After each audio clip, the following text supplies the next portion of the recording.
Kandace. Good morning, Tobago. Wake up with All Kandace right, and welcome back, viewers. This morning we are being joined by our good friend, Dr. Hanif Benjamin, who is a CEO and he's also a clinical therapist and a clinical traumatologist. As we speak, turn our attention to World Health Day 2023. Good morning and welcome to you. So wonderful to see you this morning, Mr. Benjamin. Always a pleasure, Candace. Always a pleasure. Not quite yet a doctor, but I do take your prayers on this wonderful World Mental Health Day 2023. All right. So for this year, can you give us a little insight as to the focus for World Mental Health Day this year? So every year there is a theme, and the theme for this year is our mind, our right. Mental health is a universal human right, and I think it is so well placed because mental health should be a human right. Mental health should not be something that people are struggling to achieve, where people are struggling to access, where people are struggling to live a healthier life. And how has the things like the COVID-19 pandemic affected the mental health of Trinidad and Tobago? What have you seen coming forth in your line of work recently? Well, definitely, COVID 19 has really pushed Trinidad and Tobago and people already living with mental health over the edge. And people who may have never been diagnosed are now finding themselves into diagnoses, or the general stress level of people living has definitely increased. We cannot bury our heads in the sand. As a matter of fact, COVID 19 ensured that we are not burying our head in the sand when it comes to mental health. And whether that is mental health in our school system, whether it is in the workplace, whether it is in our community, we are seeing constantly where the reverberation of stress and stressful life being lived every day, especially coming out of the pandemic. There are persons who are still reeling from the financial fallout, the emotional fallout, the psychological fallout, the traumatic fallout of COVID 19. And it just seems as if, for many of us, we are trying to move past this as opposed to recognizing that this is smack in our face and we cannot get away from it. And when we listened to the Minister of Health yesterday, we heard that a lot of plans in regards to mental health and the government's drive to decentralize mental health and to sort of take it in a different direction than we've been doing in the past. And I want to know how much you have been involved as a clinical therapist. How much have you been involved in those plans to sort of change the way we treat with mental health, especially since it's becoming such a major problem here in Trinidad and Tobago? Well, from a governmental level, I have had no involvement other than me, coming on the television or radio like this program to help people understand what is mental health, understand how it is, what it looks like, and also serious advocacy. I've been advocating for changes in the Mental Health Act and the Insurance Act and Health and Safety Act in terms of decentralizing for a long time.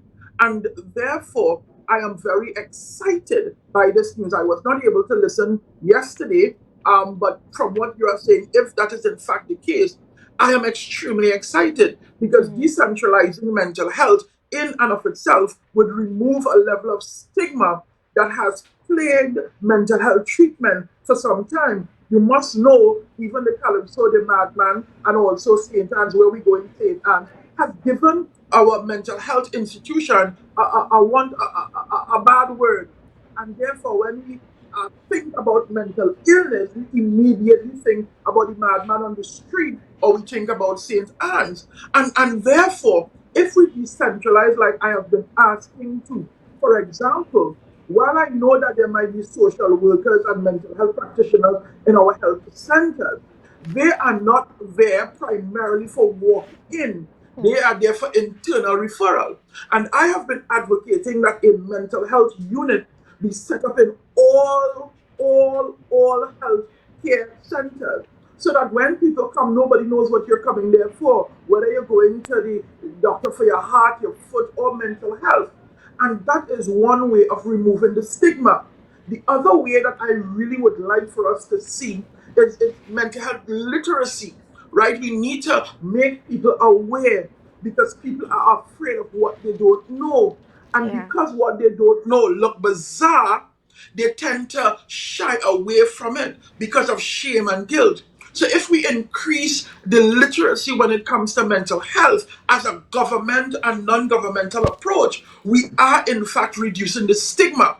And secondly, if we make access by decentralizing, it also reduces the stigma. And once the stigma is reduced, more people are going to come forward for treatment, and therefore more people are going to live a healthier mental life. And how would you evaluate the way that we have been treating with mental health recently, especially with everything that's been coming to light? Do you think that we are changing, that we really are changing the way that we treat it from a medical perspective, from a expert perspective? We have a long way to go, but I must admit, over the last couple of years, we have made great stride in terms of mental health and mental health treatment. And I must give kudos to the government for trying and for others for trying as well. Mhm. Because we're seeing where programs are being put in place, things are being put in place to help move mental health treatment along. But we are still a very far ways to go. If we really want to move mental health, let us start by reworking the Mental Health Act, that is Act 8, that does not subscribe to the 21st century mental health treatment. Our Diagnostic and Statistical Manual 5 have moved through many phases. Our ICD International Code have moved through many phases that we use for diagnosing mental health, but our Mental Health Act remains the same. If we change the legislation in relation to mental health, then we are definitely saying that mental health is important and we are taking the right steps to changing the way.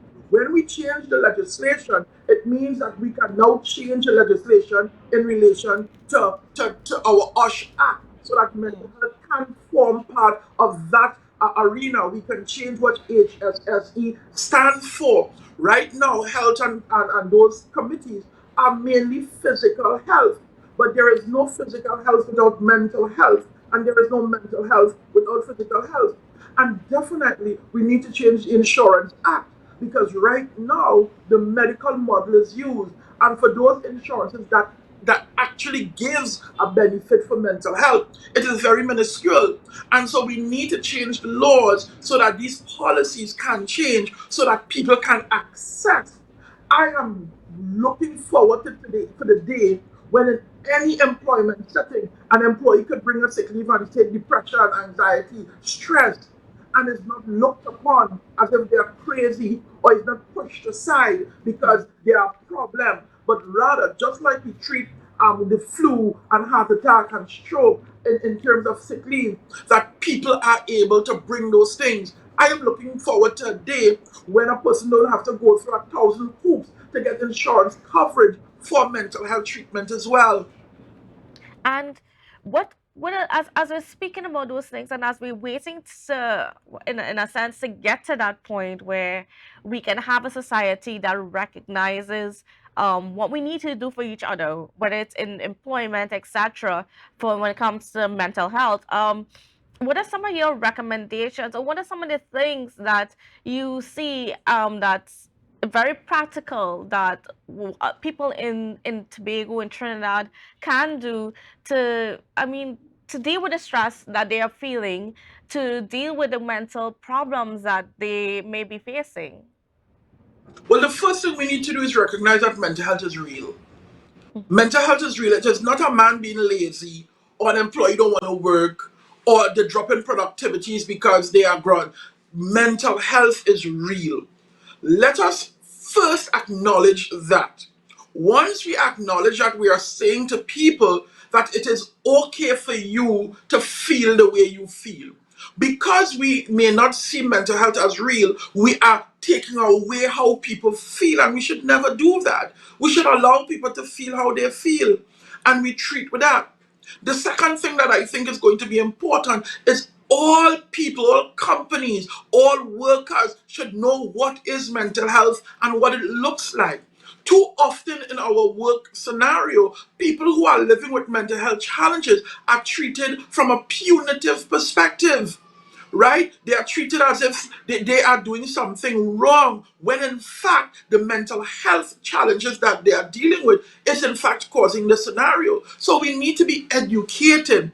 And that is why here at the Center for Human Development, we have this massive training coming up in November 6th, 7th, and 8th that is dealing with mental health in the workplace, because we want people to understand what it is, to understand what it's look like, how it manifests. We need to teach our teachers and people who work with young people what mental health look like, because people live with mental health suffering for far too long, and the suffering start to reverberate in different aspects of their life. So definitely we want to empower individuals to speak up. We want to enhance resiliency. We want to improve communication between employers and employees, between parents and children, between school and child.